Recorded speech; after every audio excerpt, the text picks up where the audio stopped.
Ha más meg tudta csinálni, neked is sikerülhet. Néha úgy tűnik, hogy másnak könnyű.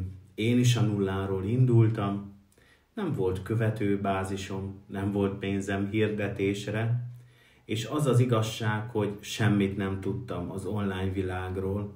Az, hogy hogyan kell benne egyáltalán egy brandet építeni, marketingelni magad, akár videót készíteni. De akartam, mert bennem volt a vágy, hogy szabad ember szeretnék lenni, és igenis képesnek tartom magam arra, hogy ezt megcsináljam. Ha másnak sikerült, nekem is.